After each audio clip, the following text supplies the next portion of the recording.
nós somos desafiados a produzir uma pesquisa aplicada que possa ser depois transformada em uma ferramenta que sirva o corpo de Cristo, que sirva a organização, o território no qual nós estamos inseridos. E eu venho para o mestrado dessa experiência de campo.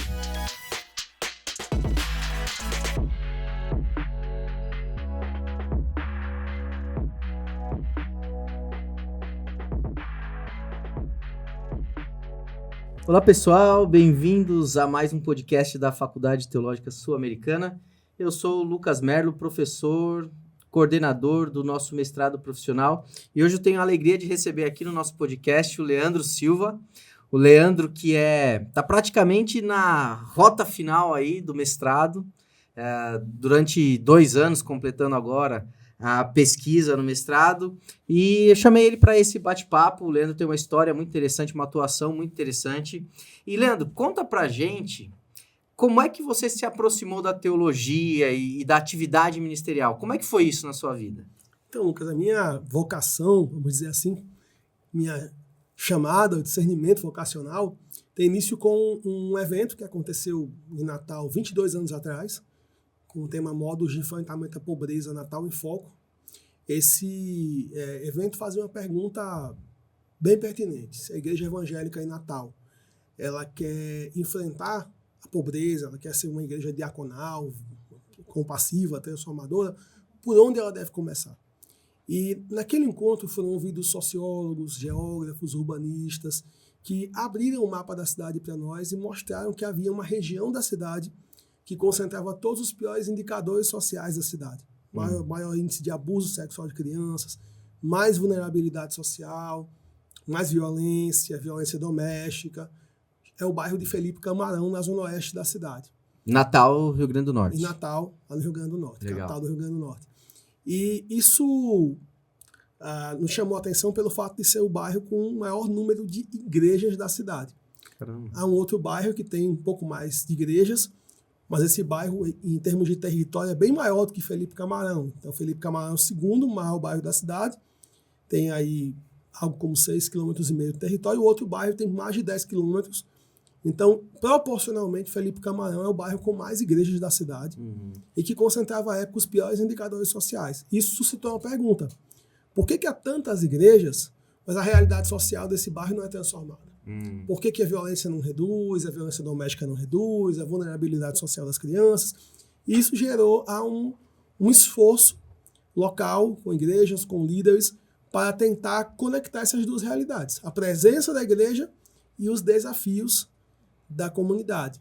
E foi nesse processo, comecei a me envolver com esse movimento bem no seu início, ali ainda como quase um adolescente, e foi nesse processo de querer ver o evangelho chegar àquele bairro, e a realidade da educação a ser transformada, a violência a reduzir, justiça a fluir como o rio que não seca naquele bairro, a pobreza ser reduzida, enfim, aquele bairro ser impactado pela ação da igreja, que se deu também ao meu discernimento vocacional. Eu viria depois a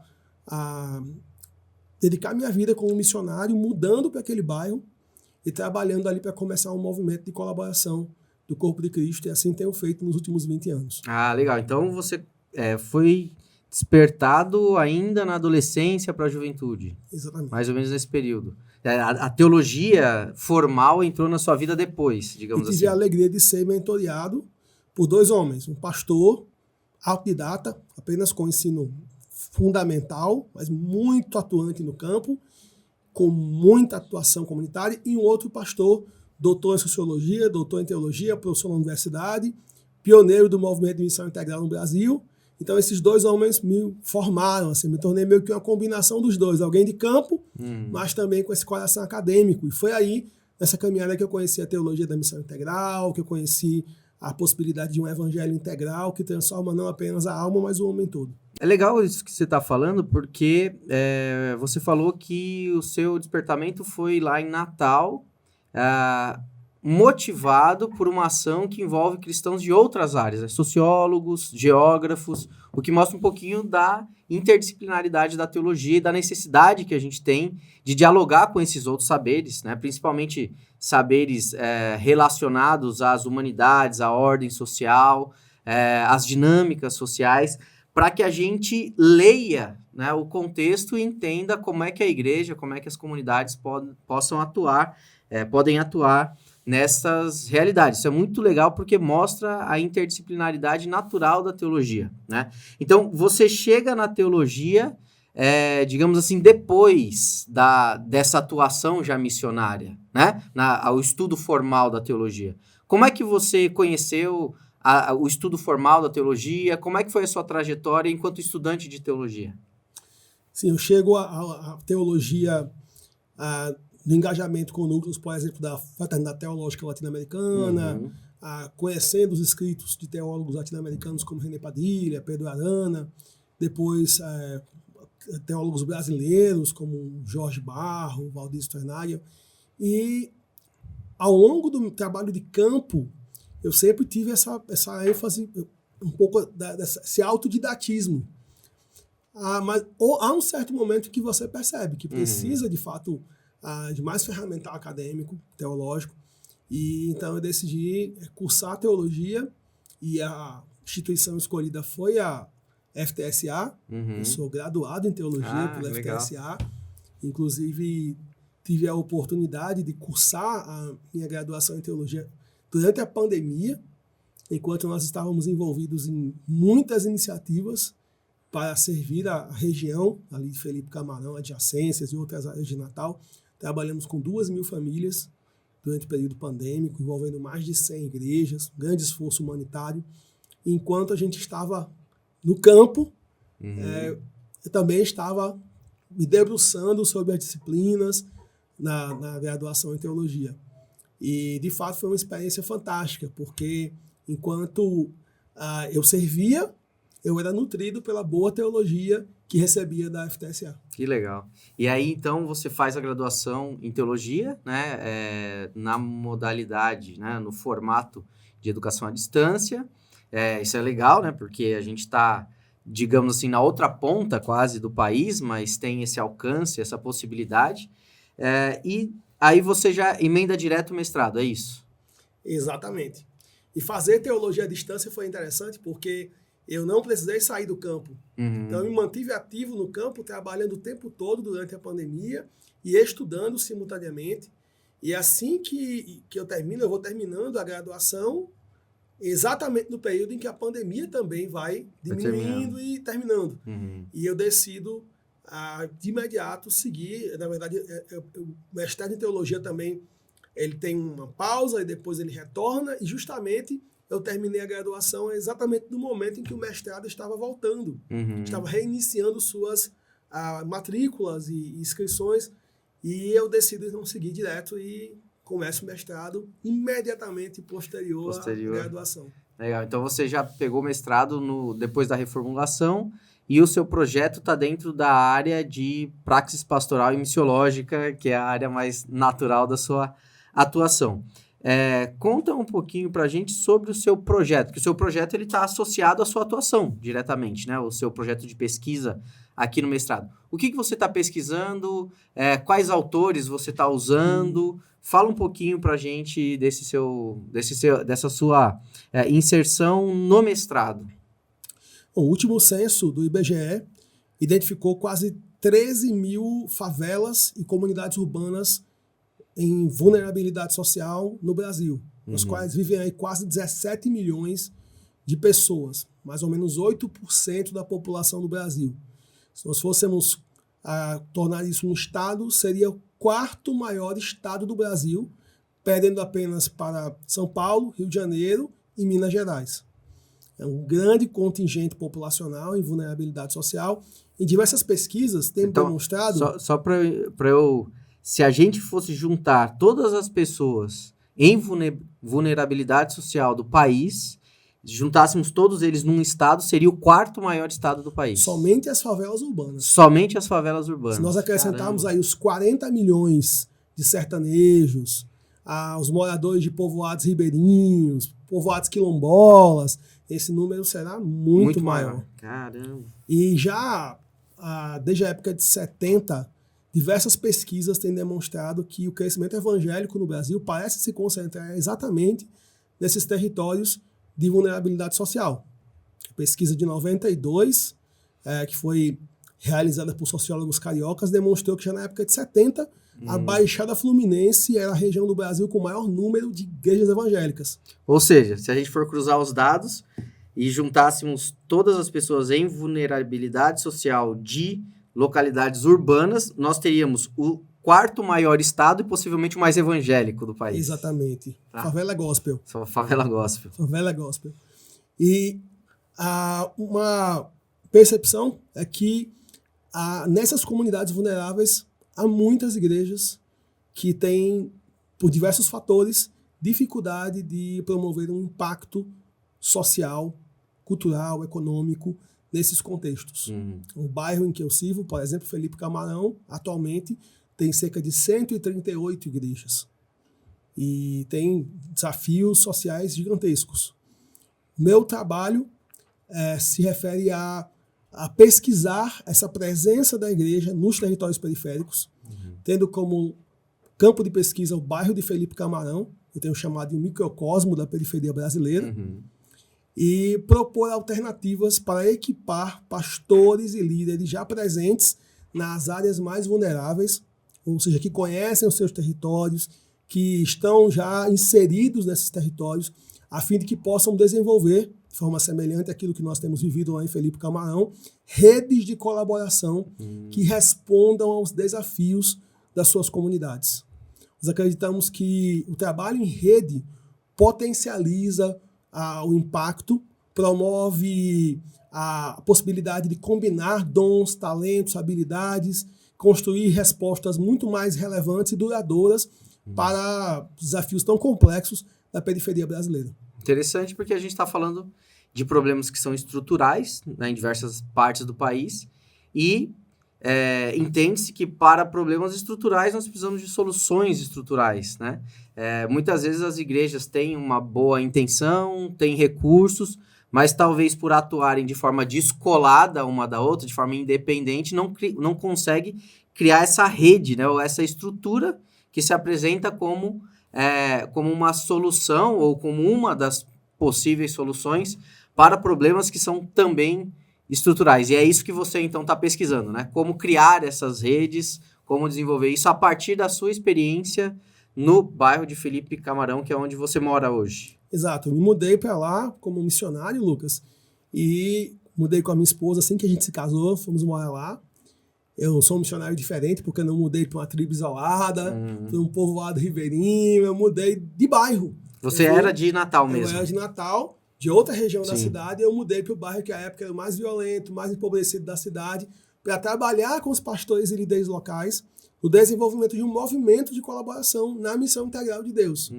E o que nós temos visto nesses últimos anos é um impacto extraordinário na realidade da comunidade, em diversas áreas, educação, saúde, geração de renda, a empregabilidade, diversas outras áreas, a emergência durante a pandemia, a ação humanitária da igreja durante a pandemia, a criação de pequenos negócios e tantas outras áreas, através da colaboração entre igrejas locais presentes na periferia, a colaboração entre líderes que já atuavam, alguns deles há muito tempo naquele território, outros que chegaram há pouco tempo e se juntaram ao movimento. E nos últimos anos nós vimos essa iniciativa se espalhando por algumas outras comunidades do Brasil, como Capão Redondo, na periferia de São Paulo, Jardim Gramacho, em Duque de Caxias, que abrigou por 34 anos o maior lixão da América Latina.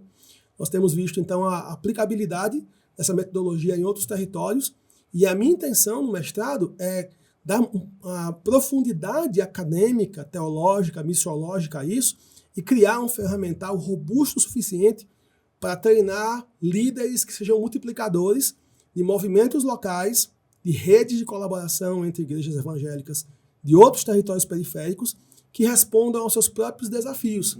Porque o que funciona em Felipe Camarão pode não funcionar no Morro do Meio, em Joinville, ou em Jardim Gramacho.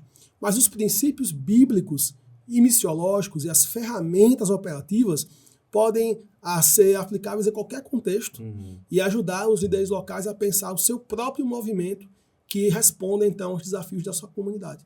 Isso é interessante porque é um paradigma missiológico em que as respostas nascem do próprio local, né? Não é uma resposta que vem de fora para o local mas se os problemas são locais, as respostas também nascem a partir dos líderes locais, né? O que dá uma maior inserção dessas respostas, desses projetos, porque ninguém melhor para conhecer o local do que quem já mora lá, já está lá.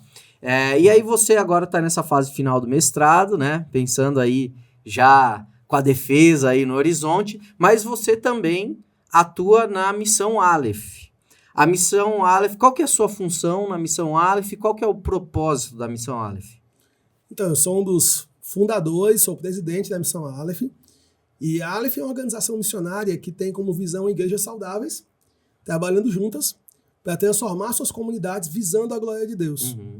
E como missão, ela equipa, conecta, motiva, mobiliza pastores e líderes, especialmente, não de forma exclusiva, mas preferencialmente, especialmente, de áreas socialmente vulneráveis, para que desenvolvam iniciativas de transformação em suas comunidades, sempre a partir da igreja local. Eu digo que nós somos apaixonados pela igreja local. Legal. E Deus tem dado para a gente, Lucas, o privilégio de, ao longo desses últimos anos, alcançar algo como 3.500 pastores e líderes de 18 estados do Brasil, agora também da Bolívia, estamos começando em Angola e Moçambique, dialogando com líderes do Sudoeste Asiático, da América Latina. Então Deus tem dado para a gente essa oportunidade de servir líderes em muitos contextos. E é uma organização que nasce em Felipe Camarão, nasce aqui no Brasil, nasce no território periférico do Nordeste, e que se espalha com esse DNA de não querer simplesmente replicar o que nós fazemos lá em Felipe Camarão, mas ajudar os líderes de cada periferia a começarem o seu próprio movimento, com a sua cara. É o que nós estamos fazendo, por exemplo, na Bolívia, ajudando os pastores bolivianos, lá de La Paz, de El Alto, a começarem o seu próprio movimento na sua região, que talvez possa vir a ter projetos, iniciativas muito diferentes daquilo que nós fazemos lá em Felipe Camarão, mas com esse mesmo coração. Promover a unidade do corpo de Cristo em torno da missão integral de Deus. Legal. E quando é que nasce? Que ano nasceu a Aleph, assim, a concepção dela, né? Já foi na sua atuação missionária, você foi para o campo e aí nasce a Aleph.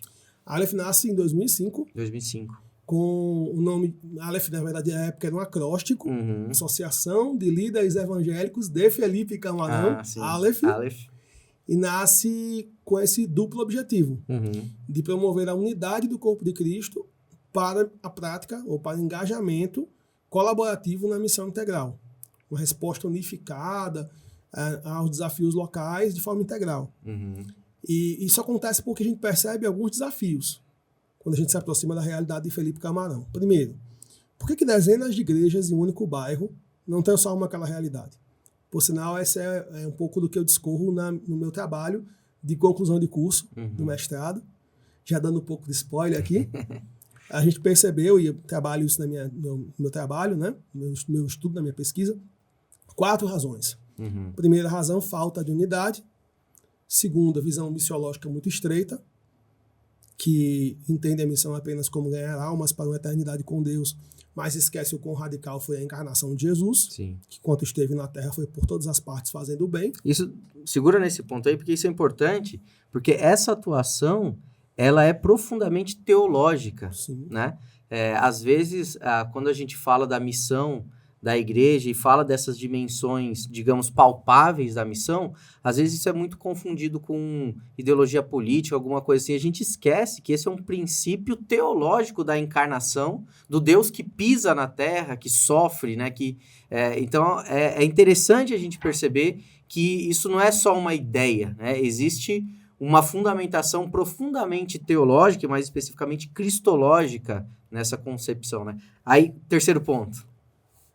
Necessidade de formação de liderança, na quase totalidade dos líderes sem treinamento formal, um perfil de liderança centralizador, que não equipa o povo para a missão, que não trabalha de forma colaborativa com outros líderes, e quarto, igrejas que estão necessitando de revitalização. Uma pesquisa que nós fizemos lá durante 10 anos, em parceria com a Universidade Federal do Rio Grande do Norte, descobriu que em 10 anos, metade das igrejas plantadas no bairro morreram ou se mudaram. Ou seja, e só 5 venceram a barreira dos 5 anos. Ou seja, há uma grande necessidade de revitalização. Igrejas que estão morrendo não podem cumprir a missão de forma integral. Então a Aleph nasce com esse propósito, unir o corpo de Cristo, localmente, em torno da missão integral de Deus, fortalecer as igrejas e catalisar um movimento de desenvolvimento de líderes dentro do próprio território. Não começa lá em Felipe Camarão, e esse movimento, de uma forma muito orgânica, vai se espalhando para outras periferias da cidade, depois para outras periferias do Brasil, até um ponto em que a gente tinha gente do Mato Grosso do Sul vindo participar de cursos de desenvolvimento comunitário com a gente lá em Felipe Camarão.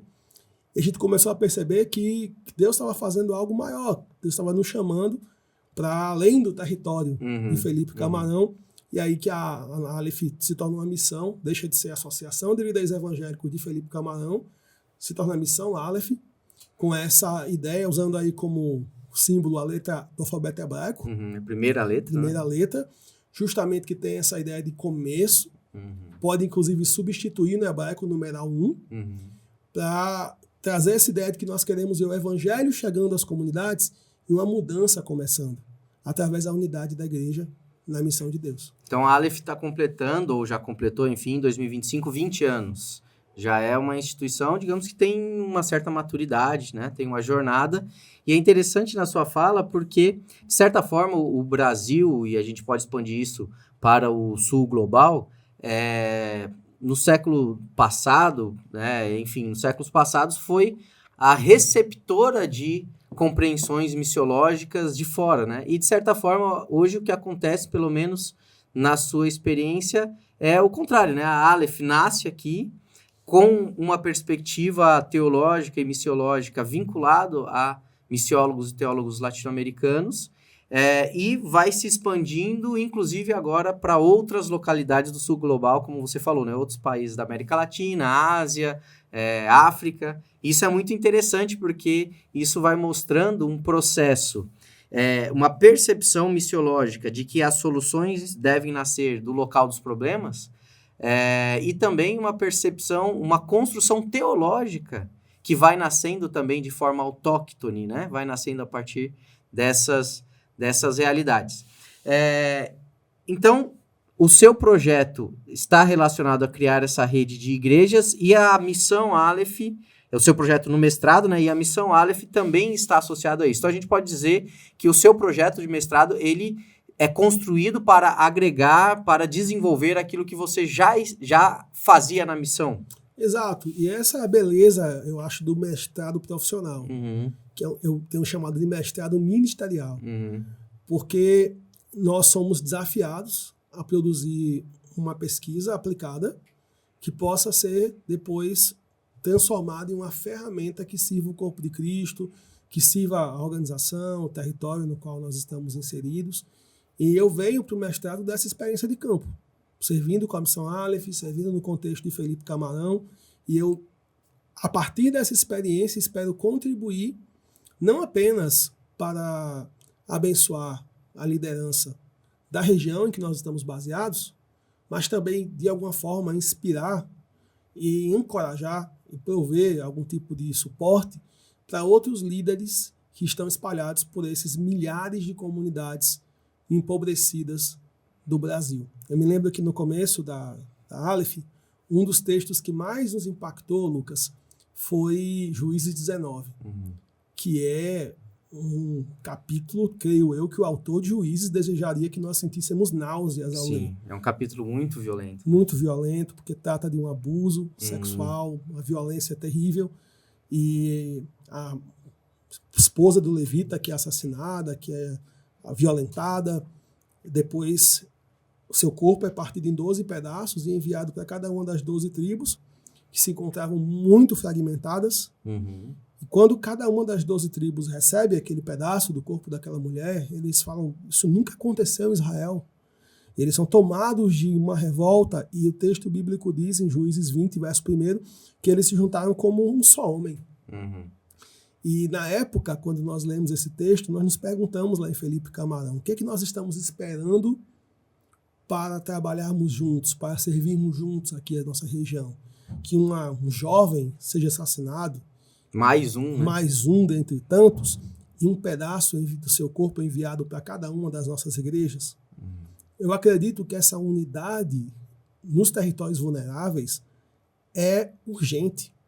E Deus tem enviado muitas igrejas locais das mais diversas denominações para esses territórios. Portanto, há um imenso potencial, podemos dizer até inexplorado, de colaboração do povo de Deus. Então, o que pode acontecer se por esse Brasil nós vimos dezenas de movimentos assim, em que os líderes presentes nesses territórios se unam com ferramentas adequadas, com boa reflexão teológica e comecem a trabalhar juntos de forma a servir e alcançar o seu território numa perspectiva integral. Então essa é a minha esperança e é por isso que eu tenho me dedicado aqui aos estudos e pesquisas no mestrado. Legal, então nessa sua experiência de mobilizar igrejas, de tentar despertar lideranças para essa unidade em torno da missão, visando a transformação das realidades locais, o que você percebe que é o maior gargalo?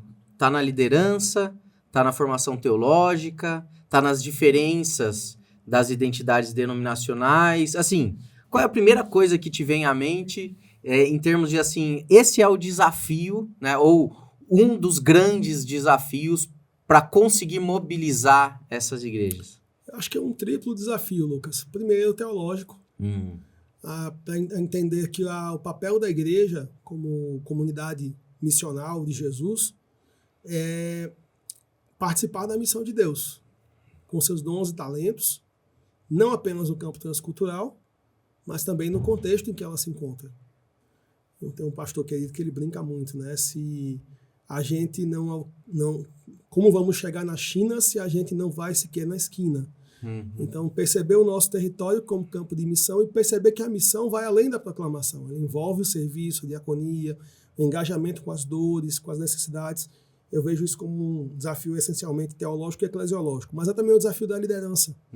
Vivemos em uma cultura extremamente competitiva e, de certa forma, a gente absorve essa marca da nossa cultura e os líderes precisam perceber que eles não são competidores. Eles são, na verdade, companheiros de jugo. Colaboradores na missão de Deus. Precisam perceber que todo mundo ganha quando líderes na comunidade caminham juntos em um movimento do evangelho. É muito complicado quando eu posso chamar todos os pastores do bairro de colegas, mas eu não posso chamar nenhum deles de amigo. Triste, né?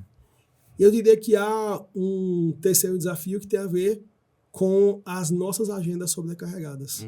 Eu tenho dito muito que se você quer conhecer o coração de uma igreja, olhe o seu calendário. Aonde estiver o seu calendário, ali estará o seu coração.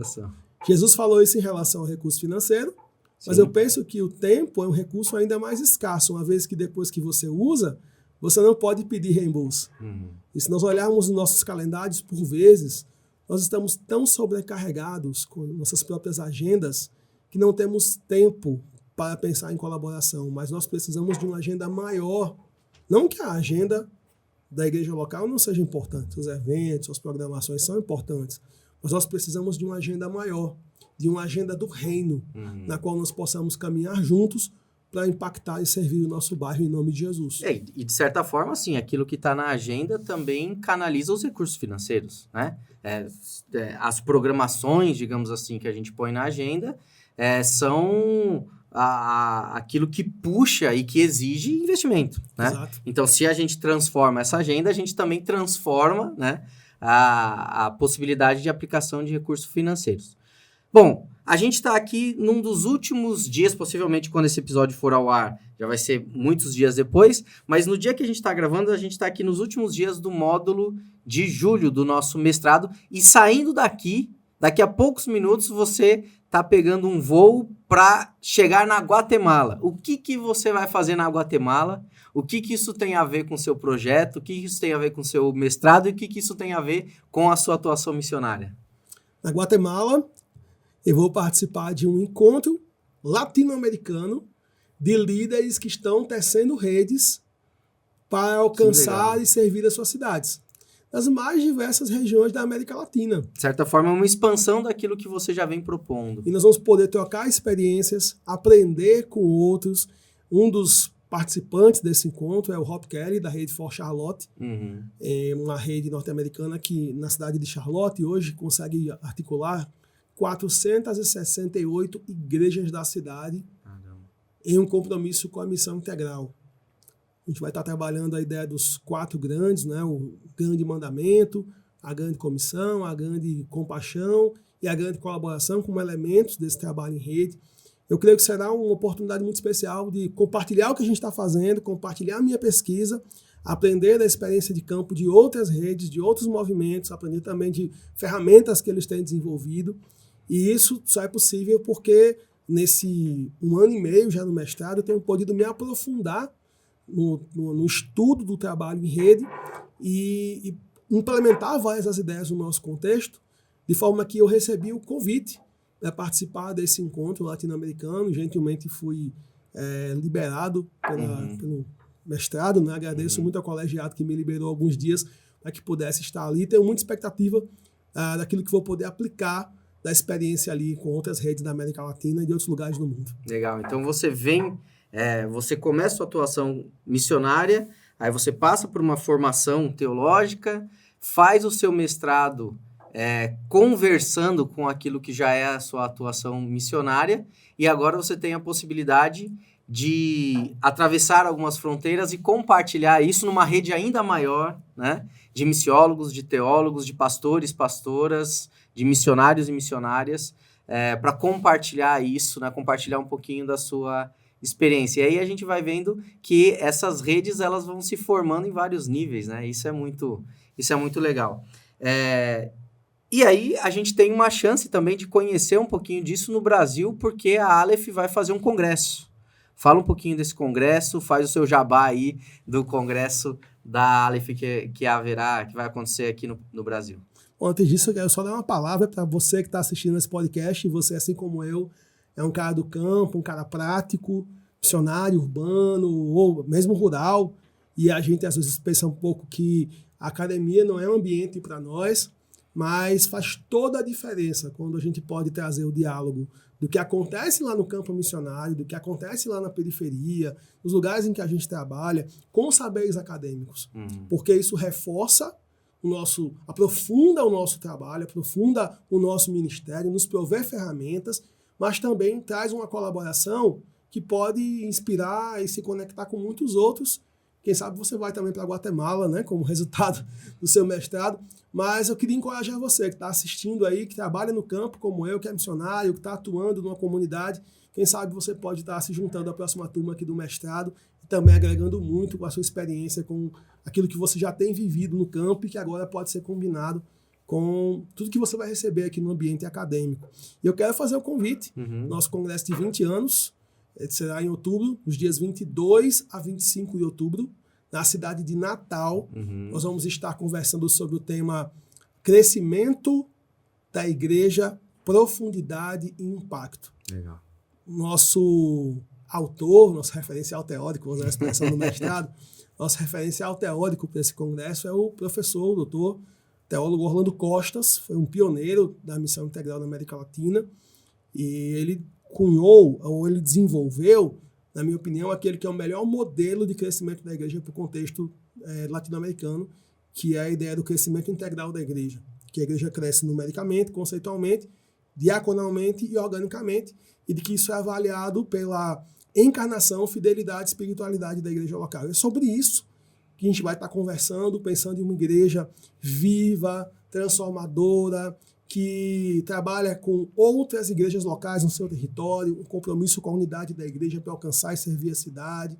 Nós vamos ter convidados nacionais, convidados internacionais, entre eles o Eric Swenson, que é um missionário e missiólogo norte-americano, autor de um livro chamado Para Transformar a Cidade. O Evangelho todo, a igreja toda, a cidade toda. Esse é o subtítulo do livro do Eric Swenson. Uma paráfrase, digamos assim, de Lausanne, né? Exatamente. O Evangelho todo, para o homem todo, para todo homem, né? Ou alguma coisa mais ou menos nessa hora. E ele trabalha, aplica isso para a igreja da cidade, né? A igreja toda, o Evangelho todo e a cidade toda. Legal. Vamos ter o Mac Peer, que é também um missiólogo lá de Nova York, caminhou muito tempo com o Tim Keller, e eles começaram um movimento que se espalhou por 300 cidades do mundo. Vamos ter o Andrés Garza, do México, missiólogo latino-americano, que tem trabalhado também com redes colaborativas em várias cidades da América Latina.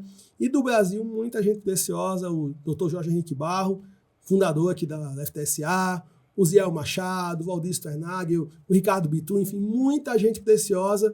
E você está acompanhando a gente, faz sua inscrição, a gente tem vagas limitadas, por causa do espaço onde vai acontecer o congresso, mas ainda você pode garantir sua participação. Quem sabe, se você é do Nordeste, participar com o grupo da sua igreja, e vai ser muito especial te abraçar e continuar essa conversa e juntos trabalharmos por um movimento que alcance nossas comunidades para a glória de Deus. Legal. E como é que o pessoal acha, qual é o site do evento? E aproveita e já passa aí os contatos da missão, quem quer te encontrar, como é que faz? Acesse lá no Instagram, @Missão Aleph, Missal, sem acento, ALEF, Aleph. E lá no link da bio do Instagram, você tem o link para garantir a sua inscrição no Congresso Aleph. Você pode também acessar congresso.missãoaleph.org e fazer a sua inscrição. E manda lá também uma mensagem pelo direct do Instagram. Vai ser uma alegria de conhecer e caminhar com você na região em que você serve. Podemos trabalhar juntos. Maravilha. Leandro, obrigado pelo bate-papo. Foi muito legal conhecer um pouquinho mais da sua jornada, da sua trajetória, da sua atuação missionária e também servir, né, usar aqui o nosso canal para divulgar isso, para ampliar isso. As pessoas precisam saber, as igrejas, as lideranças precisam saber que pessoas sérias têm feito teologia para a igreja, têm feito missiologia para a igreja, né, e que teologia, a graduação, o mestrado não é algo que precisa estar desvinculado, né, do dia a dia da igreja e de uma perspectiva missiológica. Obrigado pelo seu tempo. Se você gostou do nosso bate-papo, compartilha, curta, nos siga nas redes sociais da FTCA, nosso canal do YouTube e até a próxima. Tchau, tchau.